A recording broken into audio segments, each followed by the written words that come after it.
वहां किसी को उकसाते नहीं है, किसी की भावनाओं को भड़काते नहीं है, किसी को ठेस नहीं पहुंचाते। आप टीवी पर बैठकर तमाम लोगों को जो चाहे सो बोल सकते हैं और आप सुनना भी नहीं चाहते। चलिए, बोलने का आधार तो होना चाहिए। किस आधार पर आप तमाम बातें बोल रहे हैं? क्या आधार है आपके पास? क्या प्रमाण है आपके पास? क्या प्रमाण है आपके पास कि महाराष्ट्र की सरकार ने जानबूझकर संतों की हत्या करवाई वहां पर? क्या प्रमाण है आपके पास कि कम्युनिस्ट पार्टी के लोगों ने जानबूझकर संतों की हत्या करवाई वहां पर? नमस्कार, आप सबों के साथ एक अंतराल के बाद जुड़ रहा हूं, उसके लिए माफी चाहता हूं। दरअसल देश में कोरोना को लेकर जिस तरह की बातें लगातार चल रही हैं और जो कुछ हो रहा है वो इतना ज्यादा है कि इस बीच फेसबुक लाइव कर आपको थोड़ा ज्यादा बोर करने की इच्छा नहीं हो रही थी।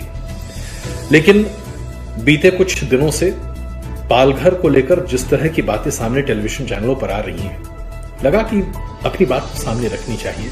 कम से कम इतना हक तो हम सबों को है। पालघर में 2 संतों और उनके ड्राइवर की जघन्य हत्या एक बहुत बड़ा अपराध है। इस अपराध की कहीं कोई माफी नहीं है और इसके लिए जितनी बड़ी से बड़ी सजा हो सकती है वो दी जानी चाहिए, क्योंकि मॉब लिंचिंग का इससे बड़ा विभत्स रूप हम नहीं देख सकते थे जो आज हमने देखा। लेकिन बीते 6-8 सालों में मॉब लिंचिंग के कई विभत्स स्वरूप हमने हमारे देश में देखे हैं और हर बार चर्चा यही होती है कि आखिरकार आज इंसान इतना बड़ा जानवर कैसे बन गया है कि मात्र अफवाह पर वो लोगों की जान ले लेता है। पीट पीट कर एक समूह किसी व्यक्ति या व्यक्ति के समूह की जान ले लेता है। हम अपराधी बन चुके हैं क्या? उस पर भी सोचिए जरा। आखिरकार हिंदू बहुल गांव और वहां पर सब हिंदू मौजूद हैं। साधु हैं जो गेरुआ वस्त्र पहने हैं और उन साधुओं को पुलिस की मौजूदगी में पीट पीट कर मार डालना, कोई भी हिंदू समाज इसे बर्दाश्त नहीं कर सकता और किसी भी हिंदू से ऐसी उम्मीद नहीं की जा सकती। लेकिन फिर भी ये हुआ, एक बड़ा अपराध हुआ, त्राहिमाम मचा। महाराष्ट्र सरकार ने फौरन कार्रवाई करने की कोशिश की। 110 लोगों को गिरफ्तार किया गया, 8-10 लोगों को चिन्हित किया गया, सब लोगों के साथ कार्रवाई की गई और महाराष्ट्र के मुख्यमंत्री ने अपील भी की कि इस पूरे मामले में सांप्रदायिक रंग नहीं है, क्योंकि इसमें सांप्रदायिकता कहीं से जुड़ती नहीं है। हम सबों ने ये सारी बातें देखी, समझी और हमें इस बात पर भी यकीन हुआ कि लगता है कि महाराष्ट्र सरकार तेजी से और फौरन इस पर कार्रवाई करने जा रही है। आखिरकार शिवसेना की अगुवाई में महाराष्ट्र की सरकार चल रही है और संतों की हत्या उसी राज्य में हो जाए तो शिवसेना के लिए इससे बड़ी डूब मरने की बात और क्या हो सकती है। इसलिए जाहिर सी बात है काफी तत्परता दिखाई दी और हमने ये सब कुछ देखा। लेकिन उसके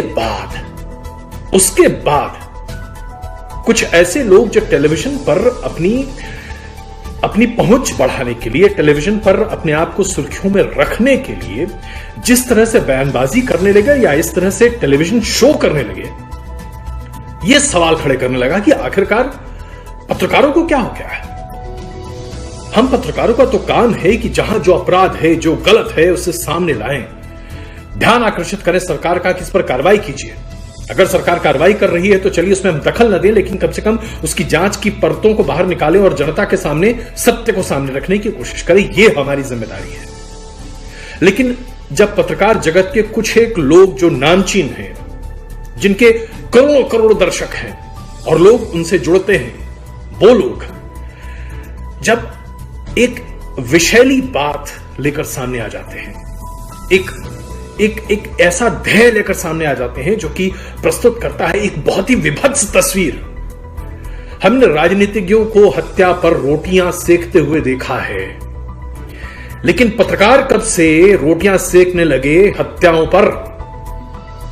कब से सेकने लगे पत्रकार रोटियां हत्याओं पर?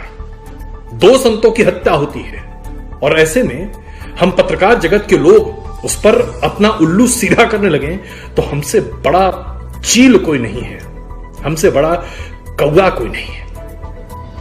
बहुत शर्म आती है, शर्म आ रही है मेरे उन पत्रकार मित्रों पर आज मुझे, जो चीख चीख कर चिल्ला चिल्ला कर ये कहते हैं कि संतों को कैसे मरने दिया गया। बिल्कुल गलत है साहब, गलत हुआ जो हुआ वहां पर। सरकार पर उंगली उठाइए, सरकार की जांच में कमी है तो उंगली उठाइए, पूछिए सरकार से, गिरवा पकड़िए सरकार का, झकझोर दीजिए सरकार को, हिला दीजिए सरकार को। लेकिन ये क्या, कि आप बस सरकार की बखिया इसलिए उधेड़ना चाहते हैं क्योंकि आपको लगता है कि आपने बीड़ा उठा लिया है और आप किसी भी बारे में, किसी भी व्यक्ति के बारे में असभ्य से असभ्य, गंदी से गंदी भाषा, गलीच से गलीच, अपमान की बातें कहें। भाई शब्द नहीं है मेरे पास जिस तरह की भाषा का इस्तेमाल किया जा रहा है। मैं पूछता हूं आपसे, उद्धव ठाकरे की अगुवाई में महाराष्ट्र में सरकार चल रही है। बड़ा पार्टनर शिवसेना है, दूसरा बड़ा पार्टनर एनसीपी है, तीसरा पार्टनर कांग्रेस है, माइनॉरिटी पार्टनर। कांग्रेस का प्रतिनिधित्व अनुपात के आधार पर मंत्रिमंडल में भी है। ऐसे में सोनिया गांधी क्या महाराष्ट्र में सरकार चला रही हैं कि संतों की हत्या करने के लिए सोनिया गांधी के ऊपर ठिकाना फोड़ा जाए? सही गलत मैं नहीं जानता, लेकिन मैं आपसे पूछता हूं, बताइए जरा, क्या सोनिया गांधी सीधे तौर पर महाराष्ट्र की सरकार चला रही है? क्या सोनिया गांधी ने आज तक देश में कोई सरकार चलाई है? सोनिया गांधी के राजनीतिक समझ, उनकी सूझबूझ पर तमाम सवाल हम पत्रकारों ने उठाए और उठाने भी चाहिए। कोई दूध की धुली नहीं है सोनिया गांधी और कांग्रेस पार्टी। लेकिन संतों की हत्या में सोनिया गांधी का कहां से लिंक है? कोई जरा बता दे। कहीं से कुछ नहीं है। नाम अच्छा है इसलिए उछाल दो इसको। इस पर तुम व्यूअरशिप ले सकते हो, लोगों के ध्यान को आकर्षित कर सकते हो, इसलिए नाम उछालो, नाम के आगे खूब सारी गालियां डालो। भाई जरा मुझे बताइए, हम सब हिंदू सनातन धर्म के पालन करने वाले लोग हैं और भारतीय संस्कृति को पालन करने वाले लोग हैं। जब हम शादी करते हैं तो जो भी हमारी बहू होती है, जो भी पत्नी होती है, वो पति के धर्म का पालन करती है या नहीं? रामायण महाभारत हर पुराण में उठाकर देख लीजिए, कहीं भी देख लीजिए। सोनिया गांधी विदेशी मूल की हैं जरूर, लेकिन अंततः उन्होंने एक हिंदुस्तानी से तो शादी की है। तो क्या वो आज भी विदेशी हैं? जैसे कि मैं बिहार का रहने वाला हूं, मेरी पत्नी बंगाल रहने वाली है, वो बंगाली मूल की है। तो मुझसे शादी करने के बाद मेरी पत्नी अब मेरे परिवार की परंपराओं का पालन करती हैं या वो अपने घर के परंपराओं का पालन करती हैं? और मेरे परिवार में अगर कुछ गलत होता है तो उसकी जिम्मेदारी मेरी है या मेरी पत्नी की है? कमाल है साहब। सोनिया गांधी का नाम काफी है इसलिए उछालते रहो और उसके पीछे पूरी राजनीति करते रहो, और क्या तमाशा है भाई? आपकी गाड़ी के ऊपर दो लोग इंक छिड़क देते हैं और आप कहते हैं कि आपके ऊपर हमला हो गया। हमला होना क्या होता है जानते हैं आप? आपकी अगर किसी ने उंगली की भी तोड़ दी होती है ना तो उसको कहते हैं हमला। चलिए, आपके ऊपर जो हुआ बहुत गलत हुआ, नहीं होना चाहिए। किसी भी पत्रकार को धमकाना नहीं चाहिए, बिल्कुल नहीं धमकाना चाहिए। लेकिन जब आप इस तरह से लोगों की भावनाओं के साथ खेल रहे हैं तो क्या लोग कुछ करेंगे नहीं आपके साथ? करेंगे ही, तो आपको तैयार रहना चाहिए ना। जब हम दंगा पीड़ित क्षेत्र में जाते हैं रिपोर्टिंग करने के लिए और वहां पर अगर हम जानते हैं कि स्थिति तनावपूर्ण बनी हुई है, तो क्या हम वहां पर उकसाने वाले सवाल पूछते हैं क्या? जर्नलिज्म का बेसिक सवाल है ना, बेसिक उसूल है ये, नहीं पूछते हैं ना। हम अच्छी रिपोर्टिंग करते हैं, बैलेंस्ड रिपोर्टिंग करते हैं, वहां किसी को उकसाते नहीं है, किसी की भावनाओं को भड़काते नहीं है, किसी को ठेस नहीं पहुंचाते हैं। आप टीवी पर बैठकर तमाम लोगों को जो चाहे सो बोल सकते हैं और आप सुनना भी नहीं चाहते। चलिए, बोलने का आधार तो होना चाहिए। किस आधार पर आप तमाम बातें बोल रहे हैं? क्या आधार है आपके पास? क्या प्रमाण है आपके पास? क्या प्रमाण है आपके पास कि महाराष्ट्र की सरकार ने जानबूझकर संतों की हत्या करवाई वहां पर? क्या प्रमाण है आपके पास कि कम्युनिस्ट पार्टी के लोगों ने जानबूझकर संतों की हत्या करवाई वहां पर? प्रमाण है तो देश के सामने रखिए। इतनी हिम्मत है तो लिखा हुआ दस्तावेज देश के सामने रखिए, किसी की रिकॉर्डिंग सामने रखिए, हिडन कैमरा शूट कीजिए और बताइए देश को कि हां ये देखिए, मैं डंके की चोट पर कहता हूं, जो मैं कह रहा हूं सत्य है। आप में और बाकी राजनीतिज्ञों में फिर फर्क क्या रह जाता है? आप पत्रकार कहां रह जाते हैं? और सिर्फ आप नहीं, आपके जैसे और बहुत सारे लोग आजकल हो गए हैं टेलीविजन जगत में, जो सिर्फ अपनी रेटिंग, अपनी व्यूअरशिप, अपनी बातों को सत्य मानते हैं। उनको लगता है कि उनसे बड़ा कोई है ही नहीं इस देश में, इस दुनिया में। जनाब, आप पत्रकार हैं, आपका काम संवाद है जनता और सरकार के बीच। सरकार और जनता के बीच हम एक पुल है, जहां हम संवाद की कोशिश करते हैं, जहां लोगों को जोड़ने की कोशिश करते हैं। अगर हम भ्रमात्मक, गैर तथ्यात्मक और सिर्फ अपने दिमाग की उपज लोगों के सामने परोस रहे हैं, तो हमसे बड़ा अपराधी इस जगत में कोई नहीं है, क्योंकि हम दुष्प्रचार का वो माध्यम बन रहे हैं जिसको खत्म करने का बीड़ा हमने उठाया है। आज जहां पूरी दुनिया में बात इसकी हो रही है कि कैसे आप दुष्प्रचार को खत्म करें, वहां पत्रकार अगर इसका हिस्सा बन जाए तो इससे बड़ा जघन्य अपराध और क्या हो सकता है। आप बहुत बड़े अपराधी हैं, वो तमाम लोग जो आज इस तरह से रिपोर्टिंग कर एंकरिंग कर अपनी रोटियां सेक रहे हैं। आप में और राजनीतिज्ञों में जो दंगों पर अपनी राजनीतिक रोटियां सेकते हैं, जो लोगों की हत्याओं पर अपनी राजनीतिक रोटियां सेकते हैं, जो सांप्रदायिकता के नाम पर अपनी राजनीति की दुकान चलाते हैं, कोई फर्क नहीं है। आपने इस सीमा को लांघ दिया, मिटा दिया हमेशा के लिए। जनाब, हम सब लोग बड़ी कठिन परिस्थितियों से निकलकर सामने आए हैं। बहुत मेहनत से हम सब लोगों ने अपना नाम बनाया है जनता के बीच में, जहां हम जब कुछ कहते हैं तो जनता हम पर भरोसा करती है, मानती है कि जो आप कह रहे हैं वो बिल्कुल सत्य है, क्योंकि आप पड़ताल, जांच, परख और पूरे सोच और विचार के साथ बातों को सामने रख रहे हैं। लेकिन अगर आप सिर्फ विद्वेष, घृणा, हिंसा और चीखने और चिल्लाने के नाम पर अपने आप को सार्वजनिक तौर पर एक बहुत बड़े पत्रकार के तौर पर स्थापित करना चाहते हैं, तो आपसे छोटा आदमी कोई नहीं है। और ऐसे छोटे लोगों की वजह से ही आज टेलीविजन पत्रकारिता की हमारे पेशे पर लोग इतने बड़े सवाल खड़े करते हैं। बहुत तकलीफ होती है, बहुत तकलीफ होती है जब हमसे चलते चलते कोई आदमी पूछता है कि क्या इस देश का मीडिया बिक चुका है। चलते चलते लोग पूछते हैं कि क्या देश में आज कोई सही आवाज उठाने वाला नहीं है। बच्चा आपके ऊपर उम्मीद से नहीं बल्कि हिकारत से देखने लगता है, तो आपको तकलीफ होती है। 27-28 साल की मेहनत क्या इसी तरह से पानी में जाएगी? नहीं साहब, हम सब लोग जो आज करीबन 27-28 साल से पत्रकारिता कर रहे हैं और टेलीविजन के विकास के साथ हमने अपना भी एक बड़ा करियर बना दिया है, लार्जर देन लाइफ बन गए हैं हम, सिर्फ इसलिए क्योंकि जनता का प्यार हमें मिला है।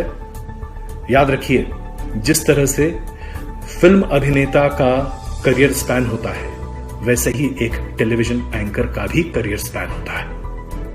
आप तभी तक हैं जब तक जनता आपको पसंद करती है। जिस दिन जनता ने आपको भुला दिया, जिस दिन रिमोट से आपको खत्म कर दिया ना, 6 हफ्ते के बाद कोई नहीं पूछेगा आपको।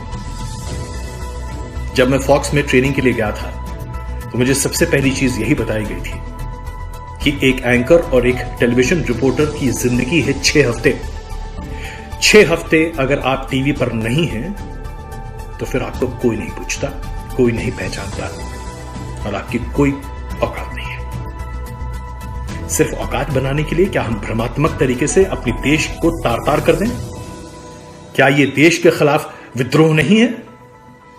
बहुत सारे आप लोग हैं जो कह रहे हैं मैं कांग्रेस का प्रचार कर रहा हूं, तमाम तरह की बातें। अरे जाइए भाई, कांग्रेस का प्रचार करके मुझे क्या मिल जाएगा? कांग्रेस पार्टी क्या मुझे 2 पैसे दे देगी? आज तक अगर मुझे किसी ने 2 पैसे नहीं दिए तो आज कोई दे देगा? मैं ये सीधी बात कह रहा हूं, सोनिया गांधी का प्रचार नहीं कर रहा। मैं ये कह रहा हूं कि भाई सीधे सीधे बोलिए। जिम्मेदार है राज्य सरकार, जहां पर हर व्यक्ति की सुरक्षा की जिम्मेदारी उसके ऊपर है। अपराध हुआ है, सरकार को उस पर कार्रवाई करनी चाहिए, पुलिस महकमे को जांच करनी चाहिए, दोषी को कोर्ट से सजा मिलनी चाहिए और यही होना चाहिए। लेकिन हम पत्रकार जब खुद ही पुलिस, जांच एजेंसी, अदालत और जज बन जाते हैं ना, तो हमसे ज्यादा बेसिर पैर का कोई नहीं होता। यही बात मैं सामने रख रहा हूं। किसी ने हमें यह अधिकार नहीं दिया कि हम दूसरों पर आरोप मढ़ें बिना किसी तथ्य के, किसी के ऊपर भी। चाहे आप उद्धव ठाकरे का नाम लेकर बेतथ्यात्मक बातें कहें, चाहे आप सोनिया गांधी के नाम पर बेतथ्यात्मक बातें कहें, चाहे आप भारतीय जनता पार्टी के किसी भी नेता के बारे में बेतथ्यात्मक बात कहें, किसी भी नेता, किसी भी सम्मानजनक व्यक्ति, किसी भी सम्मानजनक पत्रकार और किसी भी सामान्य नागरिक के खिलाफ कुछ भी बिना तथ्यों के कहना अपराध है। तथ्य है, सामने रखिए, गर्दन पकड़िए। तथ्य नहीं है, शांत रहिए और चुप रहिए। जिन लोगों के पास जांच का अधिकार है उन्हें जांच करने दीजिए। और हमारे पेशे की सबसे बड़ी खूबसूरती यही है कि हम अपनी बातों को मुखर तरीके से सामने रख सकते हैं और जनता हमारे साथ होती है। हमें यह अधिकार होता है क्योंकि हमारे पास ये एक्सेस होता है, हम जांच सकते हैं कि पुलिस की जांच सही जा रही है या गलत। गलत जा रही है तो पुलिस को लटकाइए, सरकार गलत कर रही है तो सरकार को लटकाइए, कोर्ट गलत कर रहा है तो कोर्ट से सवाल पूछिए। लेकिन बिना किसी के दोषी साबित हुए किसी को दोषी बना देना और उसकी इज्जत को तार तार करना, यह हमारा काम नहीं है, यह पत्रकारिता नहीं है, यह एजेंडा है। और एजेंडा और पत्रकारिता दो अलग चीजें होती हैं। मैं जानता हूं बहुत सारे लोगों को बहुत तकलीफ होगी कि मैं एक पत्रकार होकर किस तरह से अपने पत्रकार बंधुओं के बारे में इस तरह की बात कर रहा हूं। क्यों ना कहूं? क्या पत्रकार कानून के ऊपर है? क्या पत्रकार मर्यादा के ऊपर है? क्या पत्रकार शुचिता के ऊपर है? मैं नहीं मानता। हम सब देश के कानून, अपनी देश की सभ्यता और संस्कृति, अपनी व्यवस्थाओं से बंधे हुए हैं। और व्यवस्थाओं से ऊपर उठना तभी संभव हो सकता है जब आप देश में सर्वोच्च हो। जब देश के राष्ट्रपति अपनी मर्यादा का पालन करते हैं तो क्या देश का हर नागरिक अपनी मर्यादा का पालन नहीं करेगा? एक पत्रकार को भी उसकी मर्यादा का पालन करने का बुनियादी हक है। यह उसकी ड्यूटी है, उसका फर्ज है। और अगर आप अपना फर्ज पूरा नहीं कर रहे तो आप ईमानदार नहीं हैं, फिर आप चोर हैं। जो ईमानदार नहीं है वो चोर ही है, बीच में ग्रे एरिया नहीं होता। ये मैं मानता हूं, ये मेरी सोच है। आप इससे इत्तेफाक रख सकते हैं, आप इसके खिलाफ बात कर सकते हैं, आप मेरी बातों को काट छांट कर जोड़ जाड़ कर कुछ नया बना सकते हैं, लेकिन मेरे मूल विचार को मुझसे नहीं छीन सकते। और मैं मानता हूं कि आज मेरे मित्रों के बीच में भी एक ऐसी जमात है जो सिर्फ सनसनीखेज सुर्खियां बनाने के नाम पर अपने आप को आगे बढ़ा रही है। और मैं उनका विरोध करता हूं विरोध, क्योंकि हमारे ऊपर बहुत बड़ी जिम्मेदारी है। हम भ्रम, झूठ, अफवाह, अंधविश्वास को खत्म करने की नैतिक जिम्मेदारी के साथ आगे बढ़ते हैं। और अगर हम ऐसा नहीं करते हैं तो हम अपने पेशे के साथ नाइंसाफी करते हैं, अपने साथ झूठ बोलते हैं। और एक झूठा व्यक्ति कभी भी सार्वजनिक तौर पर सच्चा नहीं हो सकता। आपकी राय बहुत बड़े पैमाने पर मेरे सामने अभी आई है। बहुत सारे लोग मुझसे सहमत हो सकते हैं, बहुत असहमत भी हो सकते हैं, लेकिन लगा कि यह दिल की बात सामने रखनी आवश्यक है। आवश्यक इसलिए है क्योंकि हम सब मरे नहीं हैं। हम सब के भीतर एक संवेदना है, एक सूझबूझ है, एक समझ है। मैं मानता हूं कि आज हमारे देश में विपदा बहुत बड़ी है और मैं इस बात का श्रेय प्रधानमंत्री नरेंद्र मोदी को देता हूं कि उनकी अगुवाई में हमारे देश में कोरोना की ये लड़ाई हम बहुत बेहतर तरीके से लड़ रहे हैं। एकजुट होकर लड़ रहे हैं, पूरा हिंदुस्तान एक साथ है। और प्रधानमंत्री के नेतृत्व में लिए गए फैसले का तहे दिल से स्वागत करता हूं मैं। आज सरकार बहुत अच्छा काम कर रही है, बहुत अच्छा। इसके बारे में कहीं कोई दो राय नहीं है, कोई इस पर कोई आपत्ति नहीं उठा सकता। लेकिन कुछ पत्रकार अच्छा काम नहीं कर रहे और ये अफसोस की बात है। मेरे साथ जुड़िए, कभी कभार आपके सामने उपयुक्त होता रहूंगा, बोलता रहूंगा, बातें सामने रखूंगा, क्योंकि जो बातें दिल से होती हैं ना, वो दिल से ही होती हैं। टेलीविजन पर कई बार मैं अपनी बातें नहीं कह सकता। ये एक अलग माध्यम है जिसके जरिए मैं सीधे आपसे जुड़ सकता हूं, दिल की बातें सामने रख सकता हूं, अच्छा भी, बुरा भी, कभी गुस्सा भी, कभी प्यार भी। चलिए एक बार फिर मिलेंगे प्यार गुस्से के बीच मोहब्बत की इस रास्ते पर। बहुत धन्यवाद मेरे साथ जुड़ने के लिए।